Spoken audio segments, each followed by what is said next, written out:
নমস্কার। ১৯৭১ সালে বাংলাদেশের জনগণ পাকিস্তানের সেনাবাহিনীর হাতে ধর্ষিত লুণ্ঠিত হয়েছিল। ভারত পাশে না থাকলে তারা কোনো দিনই স্বাধীনতা পেত না। অথচ সেই বাংলাদেশের বেঈমান জনগণ এখন পাকিস্তানকে সমর্থন জানিয়ে তাদের মতামত ব্যক্ত করছে। তবে কি পহেলগাঁওয়ের ঘটনা থেকে শিক্ষা নিয়ে বাংলাদেশের থেকে আগেই কি সতর্ক হতে পারবে ভারত?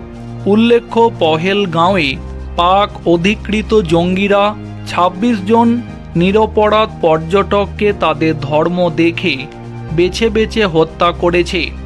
তারই প্রতিশোধ হিসাবে ভারত মঙ্গলবার গভীর রাতে পাকিস্তানের ৯টি জঙ্গি ঘাঁটি গুঁড়িয়ে দেয়।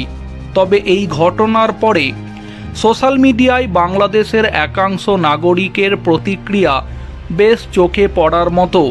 ক্রমাগত ভারত বিদ্বেষী মন্তব্য, ভারত সংক্রান্ত ভুয়ো খবর ছড়ানো এবং একটু বেশি মাত্রায় পাকিস্তান প্রীতি দেখানো, এই প্রবণতা অনেকেরই নজরে এসেছে।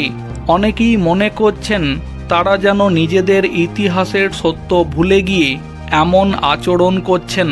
তবে বাংলাদেশের এই একাংশ নাগরিকরা যতই ইতিহাস ভুলে পাকিস্তানের প্রতি প্রেম দেখাক না কেন, ভারতের অপারেশন সিঁদুর যে তাদেরও ভিত নাড়িয়ে দিয়েছে এবং পরিস্থিতি সামাল দেওয়ার জন্য তাদের প্রশাসনকে সতর্ক হতে বাধ্য করেছে, তার বলার অপেক্ষা রাখে না।